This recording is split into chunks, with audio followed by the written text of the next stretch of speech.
The title of this talk is The Grand Human is Within You, Swedenborg's system of energetic connection between the physical and the spiritual body.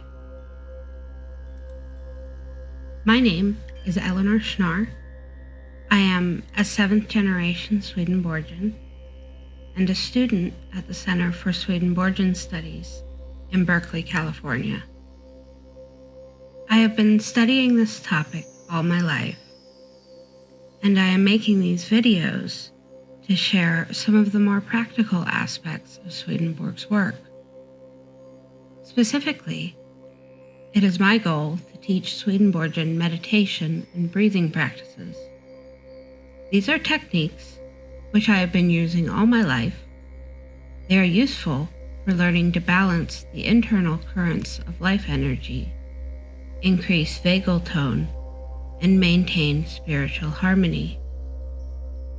According to Swedenborg, these techniques are older than civilization, a global religion stretching back into prehistory before humans had language or possessions. This is the Yoga of the North. In this video, we will be taking a deep dive into passage number 3884 in Emanuel Swedenborg's work Heavenly Secrets, or Arcana Celestia. In this passage, Swedenborg describes the relationship between the grand human of heaven and the physical body. He specifies 4 points of influx which mediate the whole system of energy.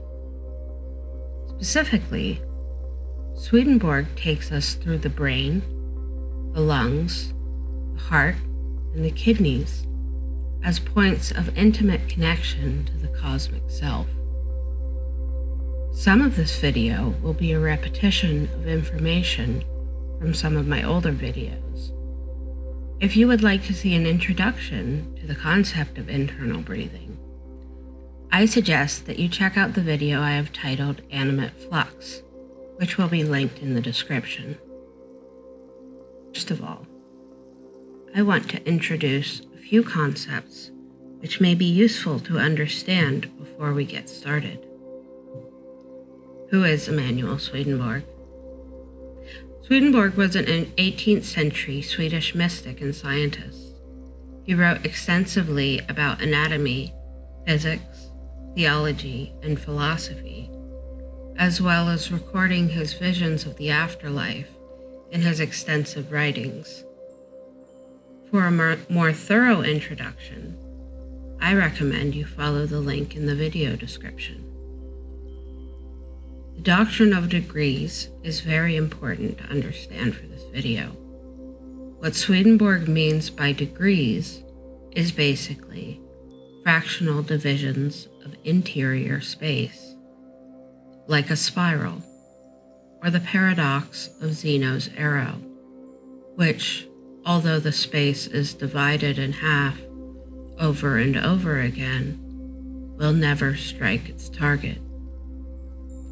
This is an idea which comes out of 18th century physics.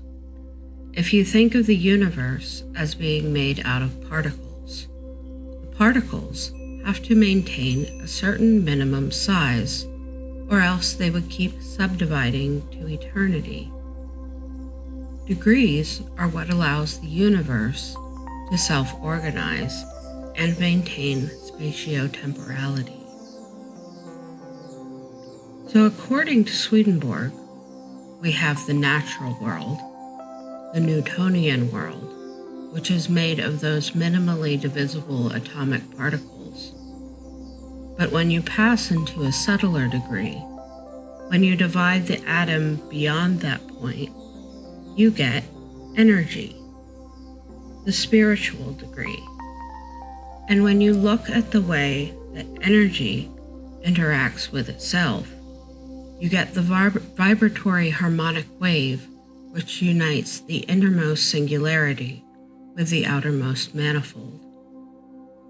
Swedenborg observed that the human body is also arranged according to degrees of subtlety. This is largely what we will be exploring in this video. We have 3 degrees of fluidity in the body: the liquid systems, blood, urine, cerebrospinal fluid; the air system, which enlivens the blood; and the electrochemical system in the brain and the nervous system, which Swedenborg identifies with the motion of the heavens. The grand human is the form of the collective heavenly consciousness. Different spiritual societies are associated with different points in our own anatomy. It is especially important to me to remember that just as we may identify with the society of the liver or the eye, we also have all of those societies within us at this very moment.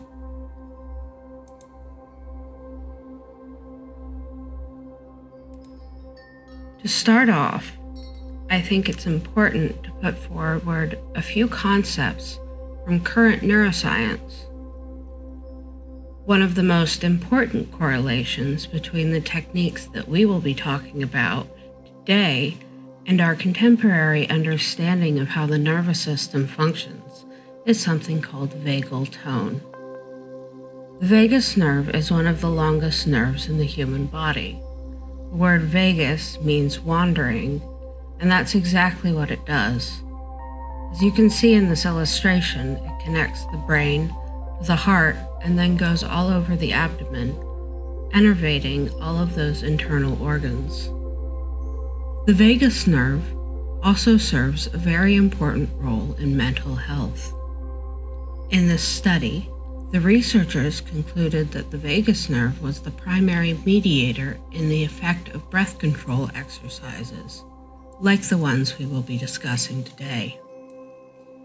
The main mediator, they say, of controlled breathing exercises on the described health, mental health, and cognitive effects is the vagus nerve. We posit, the authors of the study, that specific respiration patterns serve as respiratory vagus nerve stimulation.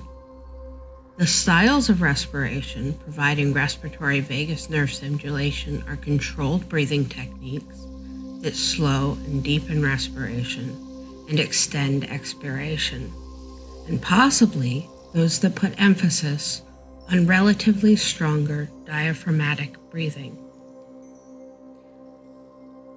The importance of diaphragmatic breathing is something in particular that I want you to give your attention to.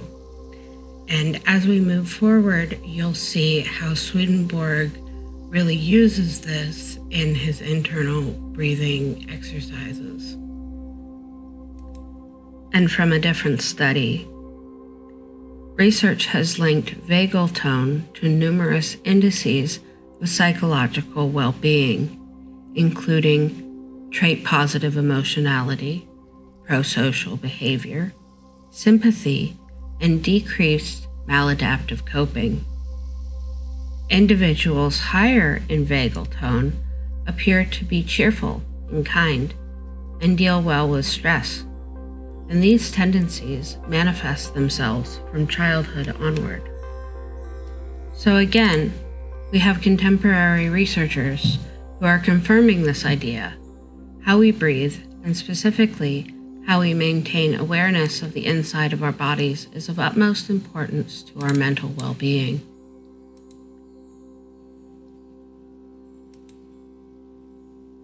So the vagus nerve is connecting our brains to our hearts and our internal organs. The actual sense of interoception becomes even more interesting when you look at how it gets processed in the brain itself. The insula, or the insular cortex, is a part of the cortex which lies deep inside the cerebrum, folded over in a way which is unique to humans and other large-brained mammals like elephants and whales. Research suggests that this part of the brain is not only responsible for physiological interoception, such as our awareness of our heartbeat, but also emotional and cognitive interoception. In humans, they say, a meta-representation of the primary interoceptive activity is engendered in the right anterior insula, which seems to provide the basis for the subjective image of the material self as a feeling, sentient entity, that is, emotional awareness. I would also like to point out that Swedenborg's idea that our lungs and our brain are somehow synced up actually has some merit. In this study from a few years ago, epilepsy patients volunteered to have electrodes placed in 3 areas of the cortex: the amygdala, which regulates fear, rage, and other strong emotions, the hippocampus, which encodes memories, and the frontal cortex, which is largely responsible for our emotional regulation. They found that when the patients breathed through their noses, the left column, there was a strong electrical spike in these areas, but when they breathed through their mouths, there was not. Saying, when you breathe in, we discovered you are stimulating neurons in the olfactory cortex, the amygdala, and the hippocampus, all across the limbic system, which controls instinct and mood.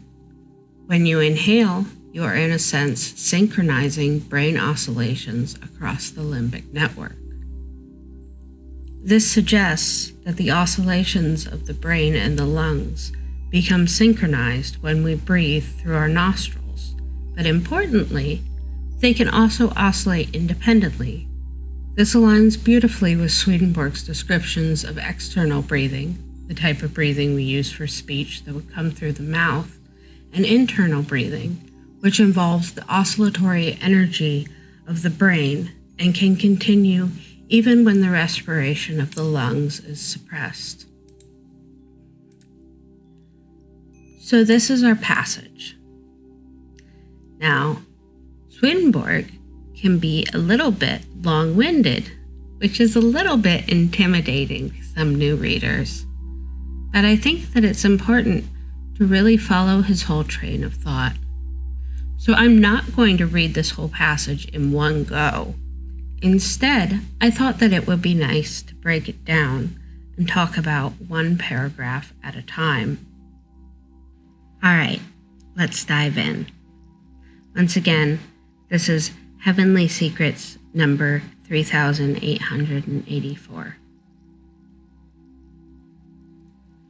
As the world knows nothing at all about the correspondence of heaven or the grand human with every individual part of a person, or about the truth that humanity comes into being and is kept in being from it, and as what is going to be said on these matters will seem paradoxical and unbelievable, let me refer to things which I have experienced, and of which I am therefore firmly convinced. Okay, this is a great place to start because it reveals Swedenborg's hermeneutic lens, his strategy for how he approaches a subject. He says that the world knows nothing about 1, how the grand human corresponds with every individual part of a person, or 2, the truth that we come into being and are kept in being from that correspondential relationship. On top of that, he knows that what he's about to say is going to sound unbelievable and paradoxical to most people. So he's admitting that this sounds completely weird and bizarre. But he's having these experiences nonetheless. And because they are in his own consciousness, he is convinced that they are real enough to write down. He says things like this a lot, which, in my opinion, shows someone with a deep sense of self-reflection. But there's another implication hidden in here.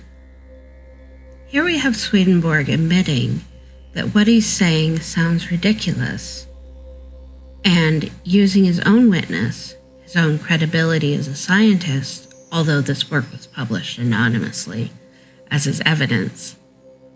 What's tacitly implied in this passage, by the fact that he even bothered to publish it, is that given this correct spiritual attunement, anyone would be able to feel what he is describing. As we will see, these specific anatomical points of correspondence are not random. Rather, they represent an image of how the doctrine of degrees expresses itself anatomically.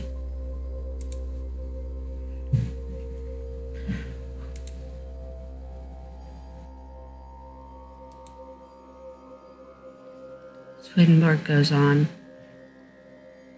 one occasion, when the interior heaven was opened to me and I was talking to angels there, I was allowed to observe the following activities. Swedenborg is situating himself in a very specific way here. By the phrase, interior heavens, he is referring to that celestial degree of reality. He compares the relationship of degrees to each other to an exponential one. 10, 100, 1,000. Natural, spiritual, celestial. So he means internal in the sense that electrons are internal to atoms and atoms are internal to molecules, in the way that 1/1000th of an inch is internal to 1/10th, or a higher frequency is internal to a lower one, in the sense that neurons are internal to brains and electrical signals are internal to axon fibers. The angels of the interior heaven are also associated with the interior parts of the body, in this case, the brain, the heart, the lungs, and the kidneys. The angels, which he is speaking to, are each a collective, a complex embodied vibration of love and intelligence, which manifests in an individuated consciousness. By interior, he is also implying an association with the most ancient church, which is the church of the body. This makes sense because Swedenborg frequently talks about how the ancients would breathe in this way. So then he turns aside and he makes this parenthetical to emphasize the fact that he was in heaven at the same time that he was in his body. It should be realized, he says, that although I was present there in heaven, I had not left my body at all, for heaven is within a person, wherever he is situated. So when it pleases the Lord, a person can be in heaven, and yet not withdrawn from the body. In this way, I was allowed to perceive the general activities of heaven as plainly as anything perceived by any of the senses. And this is so important, because we tend to think of the spiritual world as somewhere very distant, somewhere wholly disassociated from our normal senses. But the emphasis of this passage in particular is on the profound intimacy of spiritual reality. There is nothing vague about what he is describing. The parallels between the natural body, the spiritual body, and the grand human go down to each and every cell and protein. The clearest illustration of the grand human is inside of you, right where you are, waiting to be opened up by some divine influx. And now on to the real meat of the passage. On this particular occasion, says Swedenborg, I perceived 4 activities taking place. The first being into the brain at the left temple. This was a general activity involving the organs of reason, for the left side of the brain corresponds to rational powers, or those of the understanding, but the right to affections or powers of the will. The first action is happening in the brain at the left temple. You might have heard about right-brained versus left-brained forms of thinking. Well, Swedenborg was one of the first people to propose what is called hemispheric specialization. That is, the idea that the hemispheres of our brains actually have independent cognitive functions. He divides it up between reason on the left side and will on the right. We now know that for most people, the primary speech and quantitative reasoning areas are in the left hemisphere, and the primary emotional and motor areas are in the right, which means that he was largely correct. Consider the implications of intentionally focusing corporeal awareness on the left temple, with the understanding that those are the organs of reason. It would be to bring the internal sense of language production out of the abstract and into our embodied awareness. It is also to raise up our interoceptive senses to the most refined degree of our embodied reality, the purely electrical, energetic, vibratory level, where we can feel language being produced out of the tangle of cerebral wiring.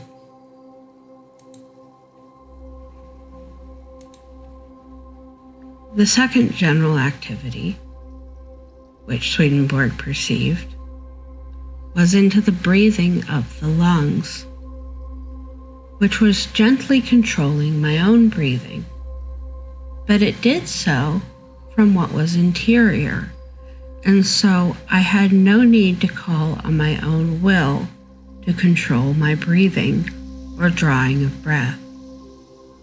I perceived plainly at that time the actual breathing of heaven.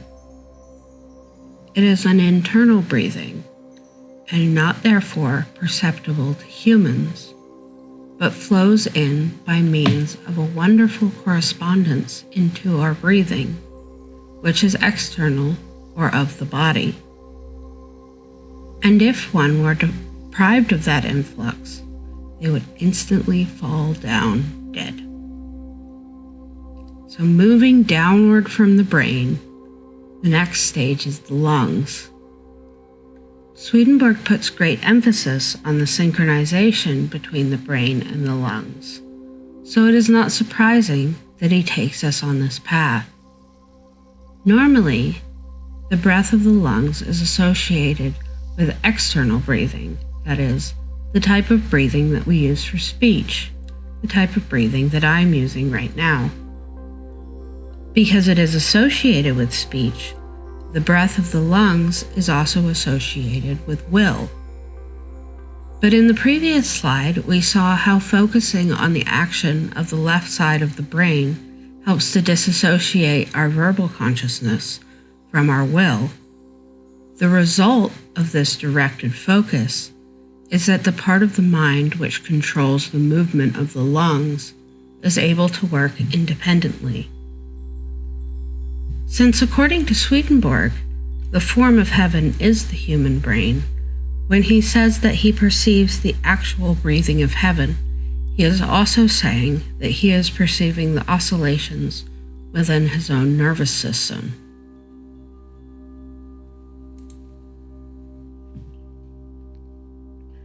The third activity, which I perceived, was into the systole and the diastole of the heart, which was at that time gentler in myself than it had ever been at any other times.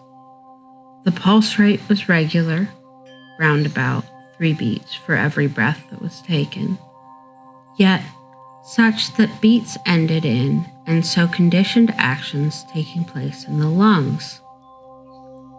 I was allowed to observe, to a certain extent, how at the end of each breath taken, the alternating actions of the heart fitted into those of the lungs. The alternate sounds of the pulse could be observed so easily that I was able to count them. They were separate and gentle. So we're moving down from the lungs and into the heart. You might have noticed that there is a running theme of voluntary versus involuntary breathing. Swedenborg was very interested in the fact that you can choose to hold your breath, but you can't choose to stop your own heartbeat. The involuntary nature of the beating of the heart aligns it with what he was saying before about the heavens controlling his breathing. The heart is more internal to the body, and therefore it is associated with the higher heavens. So the heavenly breath is one in which the lungs follow the rhythm of the heartbeat. He says that the relationship between the heartbeat and respiration is about 3 to 1, 3 beats for every breath that was taken. Even with a slow and regular sinus rhythm, this is actually a bit faster than most people are used to breathing. 1, 2, in, 1, 2, in, 1, 2, in, 1, 2, in. It's not quite enough time to catch a full breath. It is not enough time for your breath to fully enter and exit the body. This is because the kind of breath of which he is speaking is an internal breath. It is a breath which happens inside the body, within the oscillations of the nervous system and the subtle electrodynamics of the spiritual body. Therefore, it takes less time.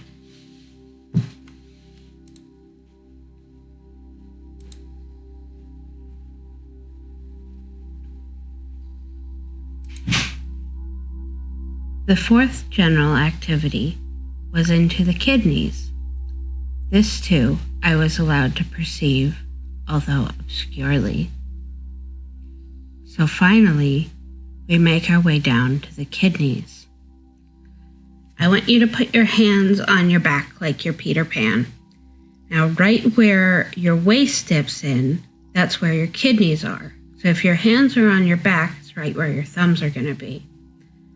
Feel the motion of breath moving all the way up to your brain, to your lungs, to your heart, to your kidneys. 1, 2, up. 1, 2, up. 1, 2, up. But why the kidneys specifically? Couldn't it be anywhere below the diaphragm? Well, this goes back to the discussion of degrees. To Swedenborg, the body had 3 levels of fluidity, 3 levels of flux. The flow of the energy through the nervous system, and the brain attaches itself to the lungs.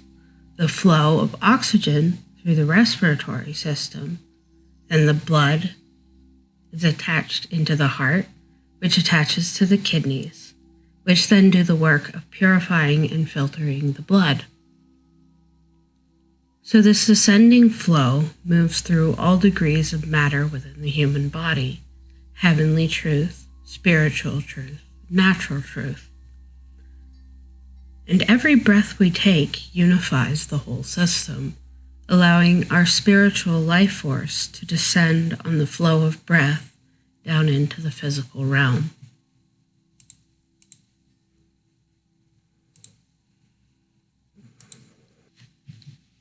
From these activities, it was evident that heaven, or the grand human, has heartbeats and draws breaths, and that the heartbeats of heaven, or the grand human, have a correspondence with the heart and its systolic and diastolic motions, and that the breathing actions of heaven or the grand human have a correspondence with the lungs and their breathing actions, but neither can be observed by humans, being imperceptible because they are internal. So I made this little illustration that we've seen a few times, and what it's animating is that 3-to-1 rhythm of the internal breath and the external breath moving in harmony. And it's nice to kind of follow along with it a little bit. So the whole coordinated harmony of the physical body is reflected in the harmony of the cosmic body. Normally, we are not aware of this subtle flux, but when we become aware of divine influx moving out from our deep internal states, we can wake up to this reality. Swedenborg must have been very lonely. He didn't know anyone else who was aware of internal embodied energy in the same way he was. Today, we can look around the world at different spiritual traditions and recognize how many people have spontaneous awareness of the internal energy. Breath, prana, chi, is a profoundly important part of our lives, which has been largely unappreciated in the West. The idea that learning to control breathing can leave one into a visionary state, a transcendental realization of cosmic consciousness, is not controversial in yoga or in Taoist traditions. But Swedenborg stands apart in the West. He gets called insane by Emanuel Kant and initially was so uncomfortable with his visionary experiences that he published his first few spiritual manuscripts anonymously. I think that Swedenborg would have said that the West was in a state of externals. Christianity had become colonialist and money-hungry. That font of innocence, that intimate influx from which all true religions gained their wisdom, was almost dry. The idea that a human body could be intimately and systematically unified with the cosmos was, in Swedenborg's own words, paradoxical and unbelievable. So the whole body is organized according to degrees. The whole universe is heavenly, spiritual, and natural.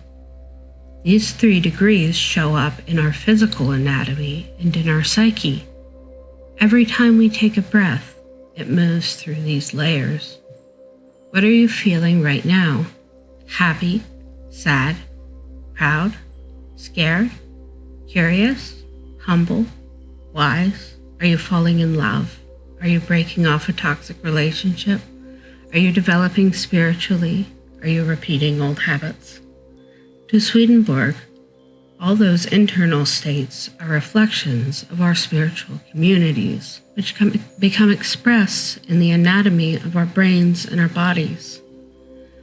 By perfecting the art of introspection and meditation, we can actively choose what communities we are surrounding ourselves with. We go from a lower consciousness, an external breath, which is a slave to speech, to an internal breath, which has its primary seat in the heart and the brain. The promise of this practice is no less than ecstasy, bliss, peace, a deep acknowledgement that divinity is profoundly immanent in every moment of our lives.